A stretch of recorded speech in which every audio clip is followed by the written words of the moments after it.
Thank you very much, Tardy. I hope everyone online can hear me okay. It's very exciting to be doing a presentation face-to-face. I had to remember that you actually have to wear something on the bottom half as well because people can see you. So it's not just, it's not just a pretty face. Thank you very much for the invitation. It's great to be here. I'd also like to acknowledge the traditional owners of the land in which we meet here today, and also acknowledge any other First Nations people who might be attending our presentation today. So as the introduction said, I'm from the business school. And so my area of interest has always been tourism and events, but primarily looking not so much at the tourist, but actually at the impact of tourism on the host cities. So we have pre-COVID, round about 1 billion people traveling. So significant impacts on host destinations and cities, and that's where my interests have always been. Now, let me just make sure that the buttons press. Button doesn't, but there we go. Right, okay, well, I had to just do a little bit of fiddling there to work out which buttons to press. So what I'm going to talk to you about today, it's a very different style of presentation from the one we've just had. I'm going to talk to you a little bit about some research that I've done with some colleagues. What I'm presenting to you today is part of a larger study. So I'm going to focus very specifically on some elements of the study that we did that I think are probably I find most interesting. So I'll talk to you a little bit about festivals and events and what that means generally, but also a little bit about the rural and what I mean by the rural and why things are changing. And that brings us on to discussion of some tensions and some contestations in how we constitute and understand places. The theoretical sort of framework background that I'm looking at comes from the rights to the city, but it's sort of an adaptation of Lefebvre's rights to the city, known as rights and places. And the sort of analytical tool that I've used in this study is place framing. So understanding how we look at our identity as part of a place. I'll talk you through a little bit what we did and what we found, and then give you some insight into what I think it means and where we might go with the research. So for those of you who are not super familiar with why we might study festivals and events, and primarily they have a huge economic role. Tourism broadly is a very important source of livelihood for many destinations around the world. And festivals and events make up a significant part of what we understand to be a tourism offering. So yes, we have beach holidays, that's all fabulous and we love them, and we might have walking and all sorts of other holidays. But many, many times when we're either on holiday or because the reason we travel is to attend an event, and that can be anything from the Olympics all the way down to the smallest little local community celebration and everything you can imagine in between. So they have a really, really huge impact in terms of the economy. They support tourism generally, and events particularly support jobs and livelihoods, and in fact offer livelihood options in many other places where there aren't that many options to choose from. And the tourism that events bring has a significant economic impact. So really they are quite important, both to rural areas, but also to cities as well, as I'm sure you can imagine. The part that I'm more interested in, although I absolutely accept the economic importance, is the sociocultural role that events and festivals have. So when we attend an event or a festival, and even attending a small event like this, you can feel the difference attending in person to attending on Zoom.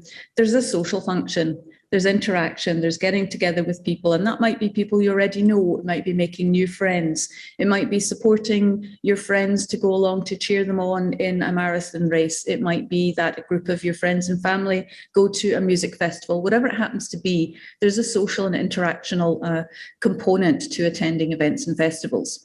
And so because of that, we can look at things like social cohesion. So what does having events and festivals in a destination do for the community or social cohesion? Something we hear about a lot is community pride, and you will continue to hear a lot about this with the Olympics now. There's a very, very big push from government about the Olympics are great for Brisbane because they bring us community pride, which I'm not arguing with, but I'd really like to see somebody tell me how you measure it.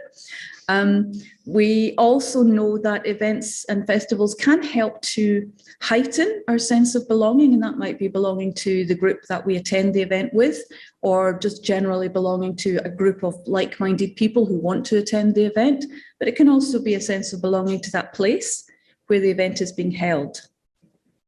And there is some literature to suggest that people who are actively involved in festivals and events are also a little bit more likely to participate in civic parts of life, whether that's membership of associations, whether that's, being a volunteer, doing all these kinds of things that sort of have that link with civic participation.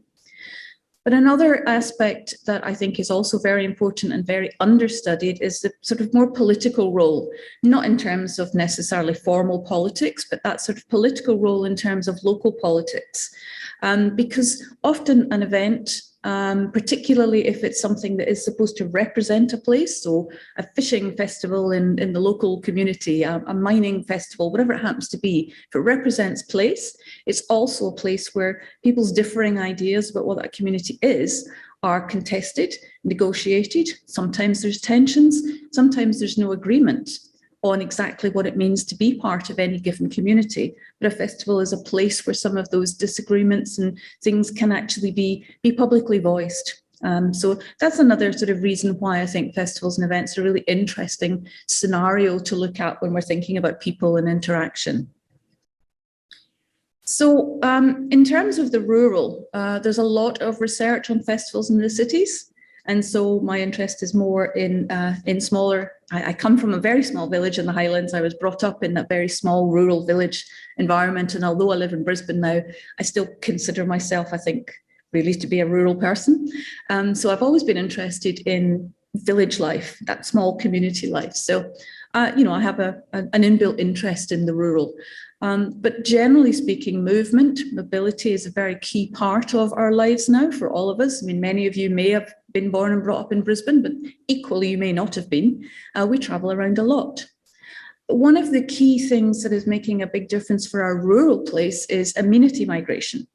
So we sometimes call that sea changing or tree changing. So where people move from a city or an urban area to a more rural region. Now, there's lots of reasons for doing that. In Australia, we talk about sea changing as being going to live next to the sea and tree changing being going to live in the countryside. There can be lots of reasons why we do that. It might just be that we've had it with the city. I've done my time, I've had it with the rat race, I want to get back to something a little bit, perhaps a nicer way of life, or what you think is a better quality of life. Also, rural areas regional areas particularly, have much more affordable homes. So for people who are priced out the market, or who would like to move and simply can't afford the type of house that they would like for their lifestyle, quite often we'll find that a more regional area will allow them that. Sometimes people just want a change of scenery. I've just had enough of living in an apartment. I really want to be able to see fields from my back window. So there's lots of reasons why people might move. But the thing that's probably most interesting is who is moving. So there is a lot of variation in the types of people who are undertaking these amenity migrations, the sea and tree changers. So, there's lots of reasons, as I've said, so lots of different people, but we have seen particularly recently is that COVID has hastened this. So a lot of people, particularly in Melbourne and Sydney in the Australian context, have moved to regional parts of Queensland for lots of reasons, but primarily around feeling that it's a safer place. Queensland was seen to, maybe not anymore, was seen to cope with COVID a little bit better. So there are reasons why COVID has hastened this trend, but it certainly wasn't the start of the trend. This is something that's been going on for a while. One of the key things that's very interesting from my perspective is that the people who are moving into rural and regional areas tend to be very different from the people who traditionally live in rural and regional areas. They tend to be very affluent. They tend to be very well educated. They're often retirees or early retirees. And we do know that people are living longer and they are enjoying better health for much longer. And so either, retiring early or even retiring at 65, you've still got, you can be happy to expect a long time, a long life in the new place that you move to. But obviously, this is going to change the nature of the place that you're moving to. So that's, I guess, what I'm interested in. Now, some of the things that cause the issues, some of the tensions that we see, some of the contestations are around what I've kind of referred to around the demographic makeup.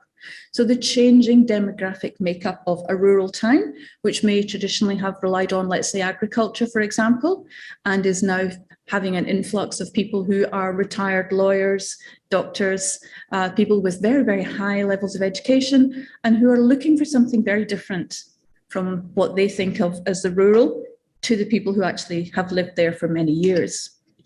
And they also bring very different social and cultural capital.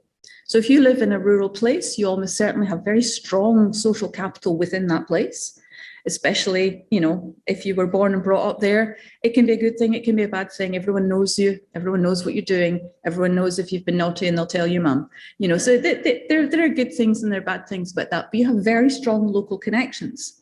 And the people who are moving in, the amenity migrants who are moving in, have a totally different set of connections.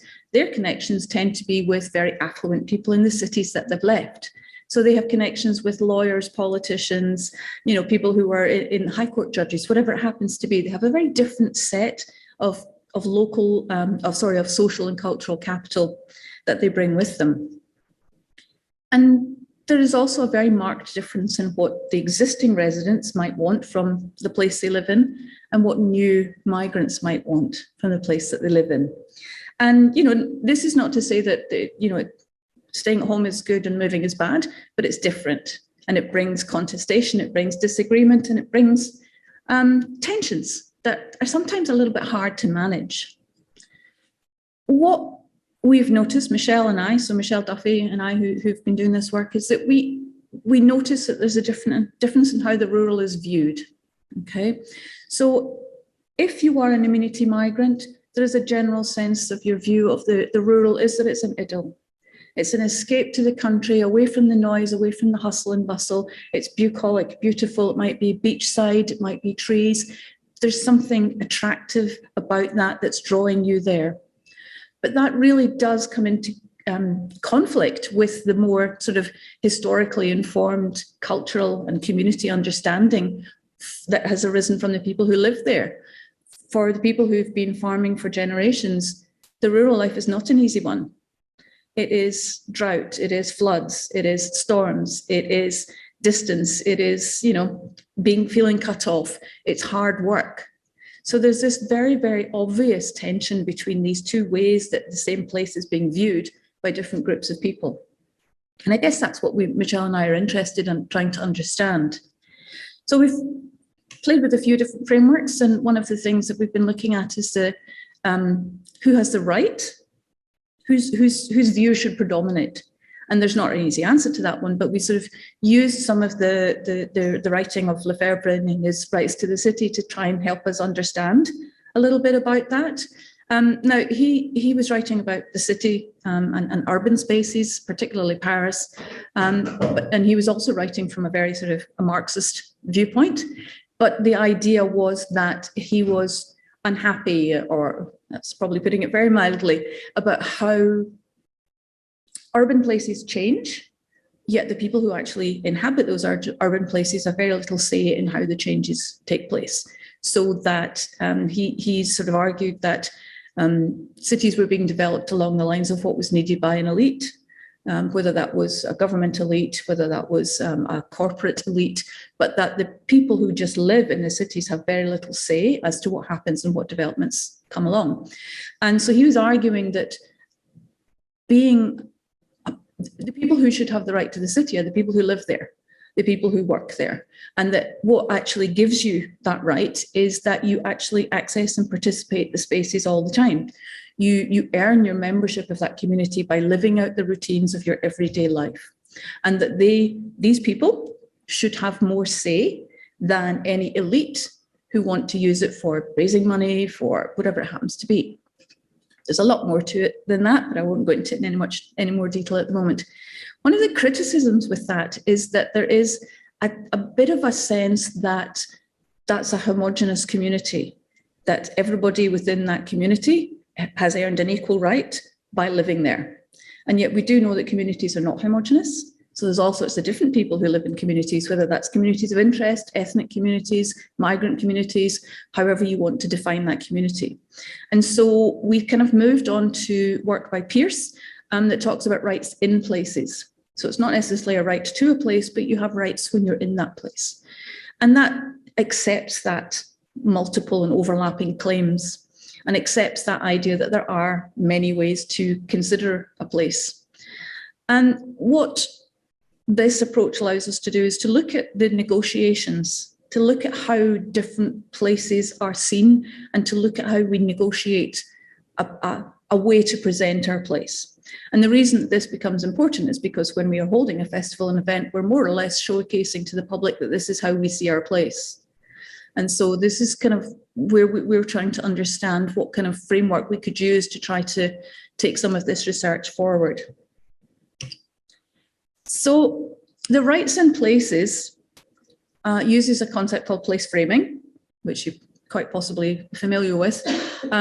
It's very similar to like a photo frame. You know, you hold up a photo frame, or even more, you crop a photo, you know, then you can crop out the bits you don't like. So, you know, how do we frame it? What is the thing that we're actually showing off? So place framing is the way that we emphasize or de-emphasize parts of a place. And we do it all the time. You know, we might live somewhere that's industrialized, but we talk about the beautiful coffee shop that it's got. Or, you know, we might live by the beach and talk about the beach all the time and ignore the fact that there's a, you know, a coal-fired power station 2 kilometers up the road. So we emphasize parts, we de-emphasize parts. And we do that for lots of reasons. Sometimes it's just for personal reasons. Sometimes it's because we've got a political or a social agenda that we want to further. And this comes into play when we're looking at something like a tourist destination, because often you buy a tourist experience based on what you see, not based on being able to try it in advance. So you can't, you know, I can't buy a bit of a trip to Bali to see if I like it. You're buying based on an image that you have. And so when we frame a place in terms of tourism and events, it has a really, really significant impact on who will come. So it allows us to take a look at how different people understand the place. Place framing is also a way to sort of understand the discourses or the narratives that are generated about a place. So, you know, we talk about Brisbane in lots of different ways, but there is a particular discourse at the moment about it's a city on the up. It's going to be a world city. The Olympics is coming. You know, so there's a particular discourse at the moment that we see where perhaps 10, 15 years ago, the discourse about Brisbane would have been very different.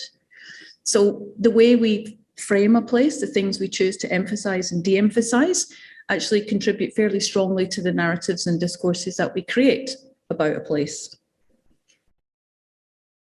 What is interesting, difficult, and causes tensions is that we have competing place frames. Okay, so your Brisbane is not my Brisbane, your West Coast of Scotland is not my West Coast of Scotland. We have different place frames, and sometimes they can go along beside each other and it doesn't really matter, but quite often they will rub up against each other. And we find that that is a very problematic issue. And as I said, when we're thinking about tourism and events and festivals as a way to attract people, that's what makes the place frame visible. And that's, so somebody's framing has won, if you want to call it that, because they're the ones that end up being showcased as this is what our place is about. And so there are other people's understandings of the place which are not showcased and are potentially ignored. And that can also lead to, you know, a bit of tension, to say the least. So Michelle and I did a case study of a little place called Dungog. I don't know if anyone knows Dungog. It's in New South Wales. It's lovely, but it's very Australian rural. So, you know, very traditional bushland, has absolutely survived on agriculture, particularly dairy and logging for past 100 years. It's about, actually I've said it's about 1 hour's drive north of Newcastle. So it's about 3 hours outside of Sydney, close enough for day trips for Sydney, but not that common, but a lot of weekenders now. And a lot of people who've moved out of Sydney will have moved to the Dungog area because there's a train line. So it still takes a long time, but you can go back to Sydney for meetings, to see a few important people, and then come back home and have your rural lifestyle. It's home to the Wonnarua people in the Koori Nation. And they are, for reasons that I can't speak of because I don't know the answer, but they are more or less invisible in the area. They really don't form part of the local council. There's very little acknowledgement of Indigenous traditional owners. It just has not been a thing in that part of Australia, particularly for a long time. It's not to say that the people themselves are invisible, just that the identity and the sort of notion that this was an Indigenous place has not formed part of the way the place has been considered. It's not that big. It has about 10,000 people, very, very little diversity. So only 4% of residents born overseas, majority of them in Anglo countries, mostly Britain, but a little bit of New Zealand, one or two Americans, things like that.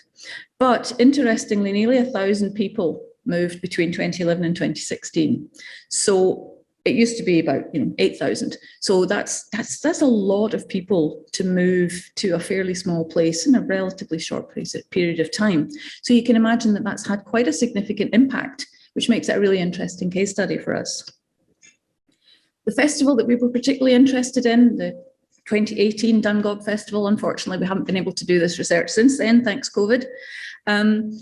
It had all the sort of things that you would think of as a traditional rural festival, a street parade, a street party, a vintage tractor show, these kinds of things.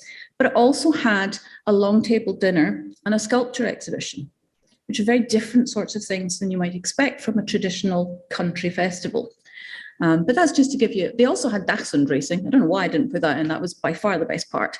But I just thought I would give you a taste of what's involved in the festival. Now, they had about 5,000 people attend the festival. The majority of those would have been local residents, but they didn't capture particularly well postcodes or anything to allow us to say where from. Certainly wouldn't have attracted people from outside New South Wales, because not that well known. May have attracted some people from Sydney, but probably fairly, I would say probably pretty much entirely either local people or Newcastle at the most. So Michelle and I had a fairly deep engagement with this community over a year or so. We visited many, many times. We did participant observation during the festival. We attended a few meetings of the festival organising committee. We did some specific interviews. We also, looked at some social media. We looked at newspaper cuttings, things like that. But what I'm going to talk to you about today is some of the interviews that we did. These interviewees were all local residents. We analysed them using sort of fairly traditional qual methods of open coding and axial coding. And then, although I won't talk about it too much, the data that we collected from the interviews is sort of triangulated with the other types of data that we had collected from the participant observation, other discussions that we had, things like that. So what I'm going to present to you is a little bit to help you understand the nature of the competing place frames. So I'm not going to present too many. I had 10. I'm not presenting all 10 because I'll be here all day. But some of the pairings, I think, that identify the contestation particularly well. So the first one is, we've called it Aussie Battlers, okay? A long-term resident of the area. You can see the things that I've underlined are what really resonated with this person. It's strong agricultural heritage, farmers doing it tough, it's hard, we have tension, we have division based on geography, very, very, very minute little rural differences of what, somebody on one river valley doesn't agree with somebody on the other river valley. For those of us not from the place, we're like, well, okay.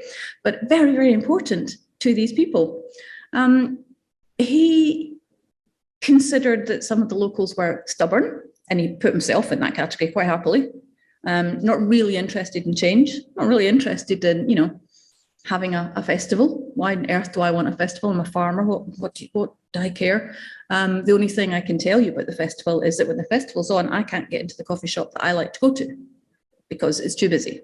So his place frame is very much around that history, heritage. This is my town and my ancestors. We've been battling here. And that's a very, very common way for people in rural Australia to think about their place. There's no right and wrong here, by the way. I'm not suggesting that this person's wrong to think like that, but this is a very common way to think about rural places in Australia. I'm going to contrast this with somebody who said it's a good life here. Yeah. We've got some really tangible benefits of living here. The schools are great. We live really close to Newcastle and Sydney. We can get the train, it's easy. We live near a national park, it's beautiful. I like photography, the light is gorgeous. You know, we've got a really great arts and culture scene. The festival's part of that. It's really good. I think it's great that we've got people coming in because they're helping to build the cultural and economic life of our community. So you can see that is totally different way of thinking about exactly the same place. It's the same infrastructure, it's the same hills, it's the same shops, you know, but two people who've got totally divergent views. And the first one, the Aussie battler, he doesn't care in the slightest about a festival and has no interest in a festival and doesn't really want his place represented as a tourist attraction because it's his life and it's his family and he's worked hard there to make a living. Whereas the next one's quite happy with the introduction of arts and culture. Bring in tourists, it's beautiful, why not? So already you can see, you know, these two competing place frames. It's going to be very hard to get these people to agree on something. Another one, a lifestyle migrant, it's the perfect lifestyle, although there are issues. But, you know, I used to live in Sydney. Hectic, oh my goodness, it was so busy and hectic and I ran around so much. And now I live in this beautiful place. It's safe and it's accessible. It's got heritage value, everything looks beautiful, and I can afford to run my own business, buying and selling antiques. There has been a bit of a decline in retail in the town though. So, you know, it seems to be slowly dying a bit. Probably not helped by the fact that the local farmers don't seem to be into the arts. So running a festival based in the arts could be problematic. Now, you could argue that perhaps you might have thought of that before you went to a rural community and set up an antiques business, that maybe the local farmers might not actually want to buy your antiques, but that did not enter this person's thought processes. They're into antiques. This is a beautiful place. I want to set up an antique shop. Why would I not do it here? So it's again interesting that they didn't really think too much about what the locals might want or might think about their place. They just came in with the assumption that they had something they wanted to do and this would be a good place to do it. And then you can compare that with somebody who said it's a doer town. Actually, you know, that's my Scottish accent. I don't know whether you guys say doer or dower, but anyway, whatever. It's non-judgmental. So he felt that the local community was hostile to change, very ethnically homogenous, but it's very non-judgmental. People kind of just let you do what you want. So, you know, not being judged, I think, was important to this person. I used to live in Sydney again, lots of traffic and everything. So we've got fresh air, lots of space, no traffic. It's just gorgeous.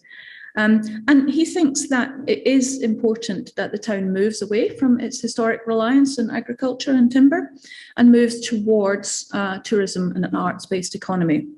And really, we do need in-migrants to do that, because if you rely on the local people, we're not going to have that transformation, which he believes is necessary for the ongoing sustainability. But he notes that that has led to contestation and the community is divided. So here on one side, you've got a lifestyle migrant who moved in because it's a lovely place and I want to have my antique shop somewhere gorgeous. And the other one, somebody who moved in because they wanted a change of life, change of lifestyle. And they do think that the arts is the way to go, but they recognize that it's not necessarily going to make everyone happy. So the final sort of pairing that I've got for you, this one, now I'm not going to say anything especially unkind about this person, but I can see why they might rub up people the wrong way. So her frame of the village is a place that needs my help. Okay, so from Sydney, previous second homeowner decided that what she wanted to do was to actually just physically up and move there, because her calling is to contribute to communities in crisis. And she has a history of being motivated to volunteer. So she wants to help. She feels that she's got skills that she can bring and she wants to help. And she thinks that the town is humble and non-pretentious. Now, some people might think that's a good thing. Some people might not, but that was her view of it. She thought it was, the way she spoke to us, it felt like she was thinking of the place as another cause that needed her help. She understands that it's not just swanning in, but you actually have to become a member of the community. But she felt that the way for her to do that was to bring her contacts from Sydney in. So I want Dungog to be famous for its public art. Okay, I'm bringing all my friends in from Sydney. We're going to create some fabulous public art because that's what this place needs to revitalise it. That's what it needs, as well as some restaurants and somewhere where we can get a decent latte. Now, that's not wrong. It's not wrong to do that. But there is a question of whether the local people in Dungog want it to be a place for public art. If you're a farmer, do you care about public art? No rights, wrongs, just difference. And then the long-term resident who said, unfortunately, we're getting roundabout. So she's lived there forever. She works in the tourism industry. She gets that people want to come and visit because she's in the tourism industry. But in her view, what makes Dungog a good place to live is that it's a nice little town. It's quiet, it's got good schools. We don't have KFC, we don't have Macca's or any of that nonsense. Unfortunately, we're getting a roundabout. I don't know why she was bothered about roundabout, but that was obviously something that was bothering her. She recognised what she called small town syndrome. So people are very resistant to change. But she also didn't really want anything to change. So whilst she recognised that resistance to change could be a barrier, she was also resistant to change, really. She was also pretty happy with things the way they were. She said Dungog's not dying, but it is going downhill. So you can see just from those examples, and that's just 6 people out of the town of 10,000, that there are 6 totally different ways of framing that place.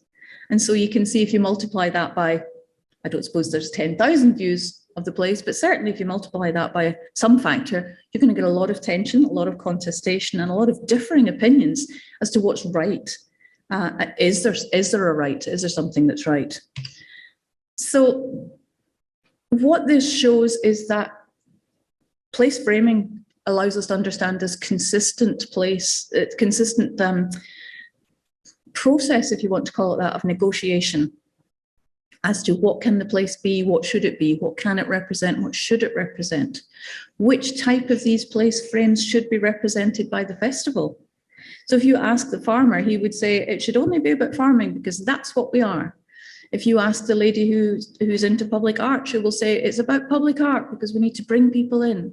So there's so many different ways about how we should present our place in the form of the festival. It's like our public face to the world, the way we position the festival. So the place that needs my help is always going to be at odds with the Aussie battler. The perfect lifestyle is always going to contrast with it's the doer town. And unfortunately, we're getting a roundabout frame that really highlights divisions between the long-term residents and those who think that the place needs its help. The place needs somebody to come in, and the person that should come in will be an in-migrant who's got skills and knowledge from education and wealth from somewhere else, and they'll come in and fix everything. It's very difficult to know what's the right thing to do. So, as I said, this is part of a larger piece of work that we're doing. So I just wanted to talk to you about just the place frames today, because I think that's really fascinating.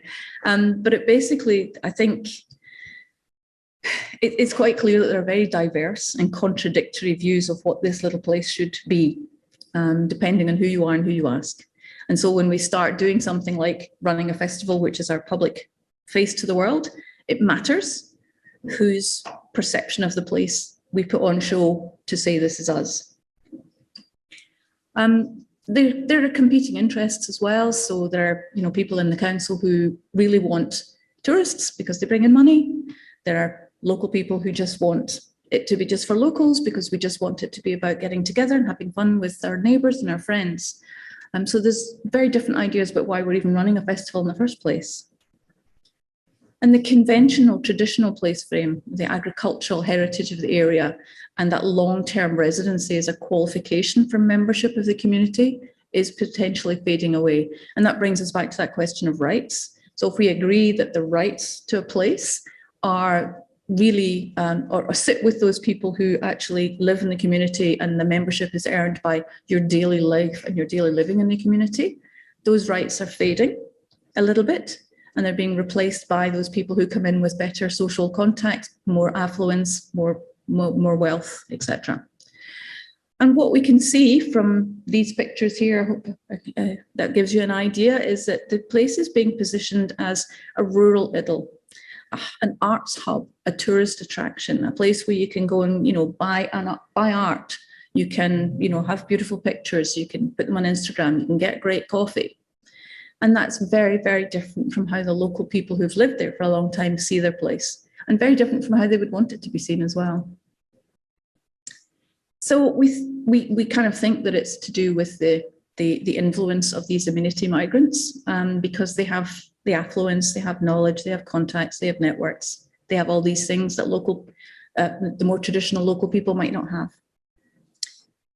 So the only final comment really is that, and I mentioned this at the beginning, very, very, very limited acknowledgement of Indigenous people, very limited acknowledgement of anyone who wasn't sort of traditional white Anglo-Saxon, you know, sort of how you might understand the Australian rural to be. And the dominant population did not take any kind of difference into account, any kind of diversity at all, because it just isn't a thing, hasn't been a thing for them traditionally. It's changing, of course it's changing, but you know, people who've lived there for 50, 60, 70 years don't think about diversity and difference when they think about how they want to position their place, because they only know their own frame, which is how it's always been. And so that has translated a little bit into the festival. There was very little diversity, very little tolerance or understanding of different points of view, whether that was ethnic, cultural, religious, LGBT, Indigenous, you name it, any kind of difference was noticeably absent. So that's just a point really, I guess, to conclude on, is that when we're dealing with the rural, it's definitely a category unto itself. It's not the same as dealing with what we would understand to be, you know, a fairly normal city and urban environment. So I think we need to look at some decolonising methodologies in the future to make sure that some of that does come through and some of those voices do come through, because if we just, you know, sort of speak to the people who put themselves forward, we'll never get that point of view. So that's it really, and just acknowledge Michelle, my co-investigator on this. Michelle's at the University of Newcastle, which is why we ended up doing a research project at the back end of Newcastle. So thank you very much, everyone.